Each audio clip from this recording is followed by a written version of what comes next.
Hello and welcome, Cats fans. It's Ben Reeve here from The Hoop Show, and this is going to be the review of the Cats versus Giants game that was played at Manuka Oval. I think I said Manuka the other day, so apologies to any sensitive Canberrans, or whatever you call yourselves, down there or up there.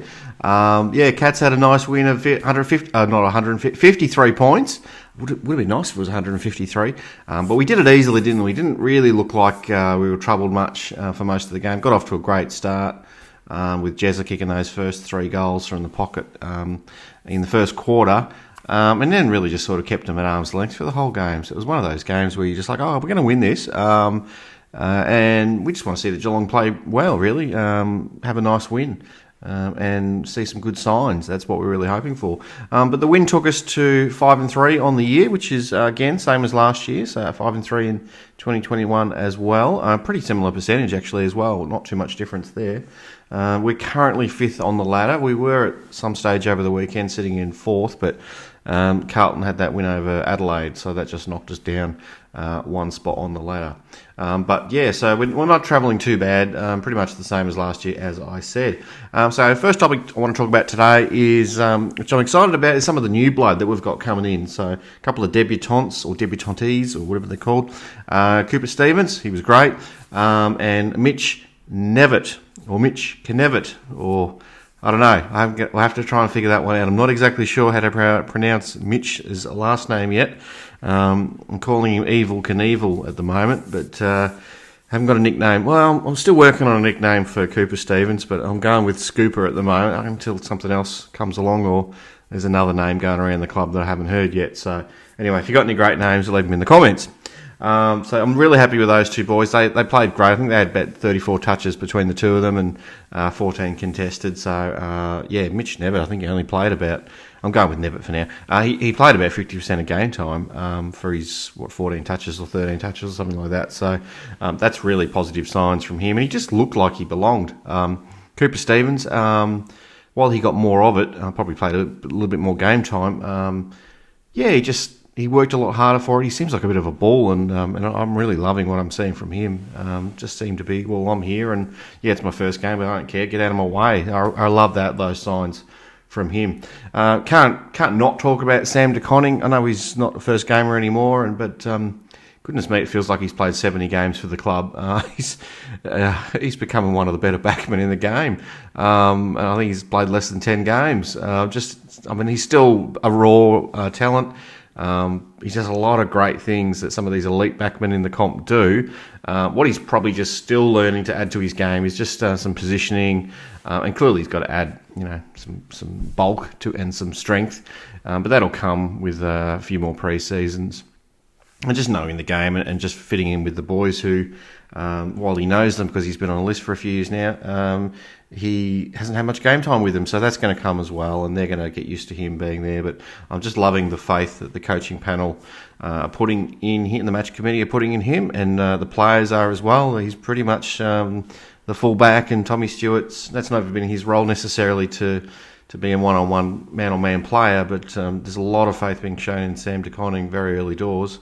And that fills me with a lot of confidence. So great to see. Second topic this week, I want to talk about the game plan. Specifically want to talk about Mark Blicavs, or Blicavs. His game on the weekend in the absence of Stanley was fantastic as our makeshift ruckman. He goes through the ruck a fair bit during games anyway, but predominantly our ruckman for the whole game. Unless it was up forward, and Hawkins sort of took on that role a little bit. Blicavs was great. I'm not sure whether... It'd be interesting to see whether we stay with that, even with a fit Stanley. But the thing I really want to talk about with Blicavs that I've noticed, he's kicking when he's not doing a 20, 30 metre sideways kick in the back line to maintain possession and to look for an open player. He's kicking, every time he kicks it, it seems to go 50 or 60 metres. So that's a real weapon. And if he's getting the ball 20 times a game, which he has been the last fortnight, that's pretty scary for our opposition. So I imagine they're going to start putting some work into him. So over the next few weeks, don't be surprised if he starts having less of an impact, because that was really scary. If I'm an opposition coach or or in playing group, I'm looking at that and thinking, whoa, he's quite damaging blitz. And not only has he got a lot of penetration, but he's just running his opponents into the ground every week. The other thing I want to talk about with the game plan, I'm loving seeing the bit of the run and gun again. Shades of round one this year. We sort of lost our way a little bit. And maybe it's the opponent that's allowing us to do that, but we did see some signs of that on the weekend again, which was really good and positive to see. Happy to see the ball movement. Happy to see everyone seem to be on the same page again with how we want to move the ball. And yeah, at times it's going to be that sort of maintain possession and do what you need to do to control the tempo of the game. But for the most part, it was go, go, go, and that's what we want to see. And that's Geelong supporters. That's what we love to. We love to see that style of play as well. That's why we are the greatest team of all. And lastly, just on the game plan, just the forwards. You can't not talk about them. Now, while we haven't got we're not leading the Coleman anymore. I think it was on stage the second or third. I'm not sure if we still are I think Carlton's forwards kicked a bag, but anyway, Tommy and Jeremy Cameron, they're just killing it this year. They seem to have 1 week on, 1 week off though. One of them just goes nuts, and then the other one has a bit of a quieter one. So, Tommy, it's your turn this week against the Saints. We want to see. I'll say 8 goals from you, Tommy, if you can. That'd be great. And Jezza, if you kick, maybe bob up for a couple, that'd be lovely too, please. Forward line's growing great. And you throw Tyson Stengle in there, who's had 15 or 16 goals on the year as a small forward. It's probably in the All-Australian conversation, really, for a small forward. Maybe not quite, but good. He wouldn't be far off, especially if he keeps going with these last couple of weeks and he goes up another level with a bit more confidence. I'm curious to see what that looks like. We've still got to get Rowan back in the side at some point if that happens. Still not convinced will we get him back, but will he be a part of our best 22 moving forward?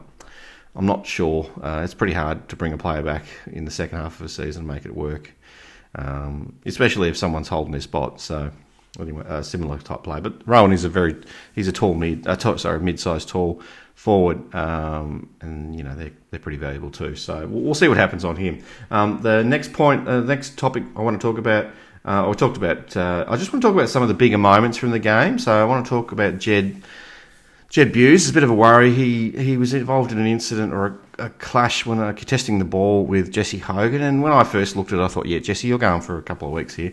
That's pretty dirty. But just on subsequent viewings of it, I think while there was a bit of a raised elbow, it didn't seem to be at the point of impact. It was more of a brush off, like a tackle. Got him high, and it probably wasn't super well timed. But I suspect that when the match review panel release their findings, which will probably be after this video goes live or goes up, I think we'll see that he'll get off. I'm guessing that's my latest look on it anyway. So I hope Jed's okay. He looks like he'll probably miss the Saints game with the protocols, but hopefully we'll get him back after that for, I think it's Port in the Sir Duck Nichols round in a couple of weeks' time. So hopefully we'll get Jed back. Bit of a rest for him, rest his body up anyway, so and give someone else an opportunity, I guess. So it's always you can always find a positive, but for Jed, I'm sure he's got a bit of a sore head, and hopefully he pulls up okay in the next few days or so. I also want a couple of really highlight moments for me.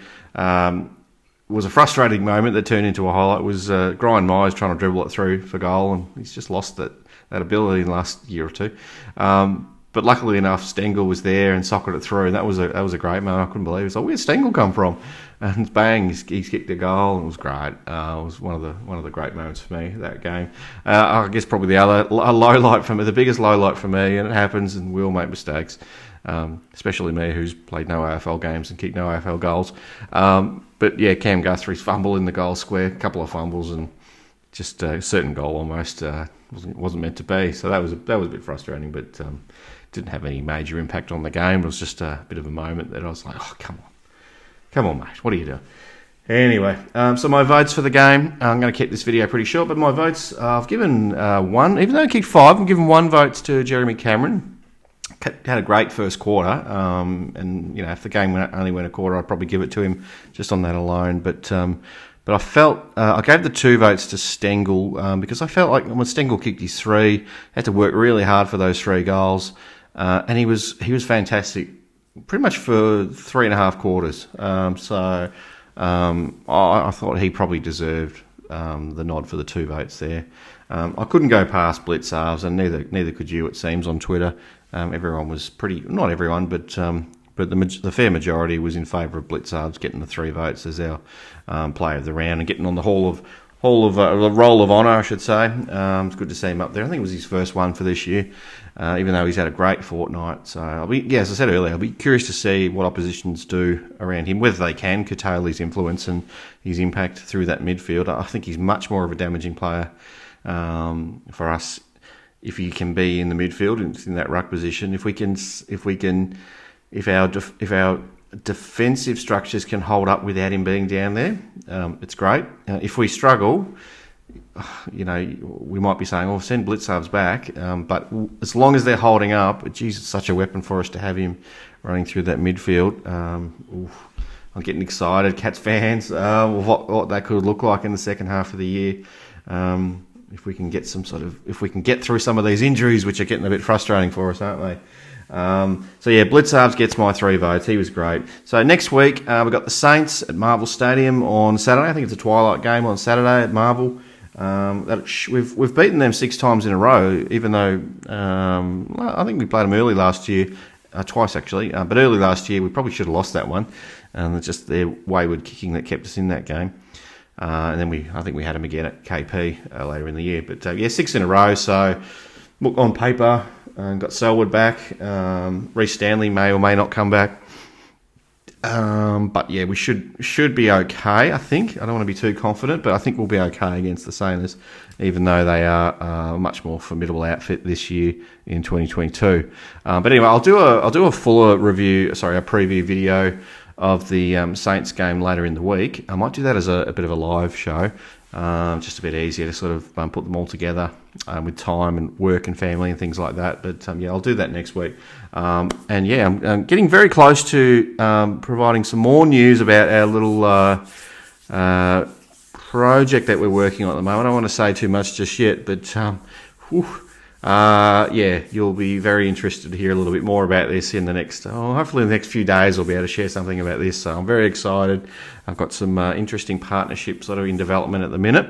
What's tonight? Monday night. Tomorrow night, check out Tweets of the Week. I'll post them, I'll get them ready to go for 8:30 tomorrow night. And the Draft Wars, Chapter 4, I think we're up to in the Draft Wars. Got a feeling Jake didn't have the best week this week, so hopefully you'll tune in for that. If you haven't checked it out, please check it out. It's a great show. It's a bit of a laugh if you need a bit of a laugh on a Wednesday. The Cats have had a win, so we're all in good spirits. So check that show out and check out the boys' channel on YouTube and on their podcast show as well, the Chaps Chat Cats. They've got a great show, one of my favourite content creators out there, and they're Cat supporters as well. So why can't you got to love them? You got to love everyone who loves Geelong, don't you?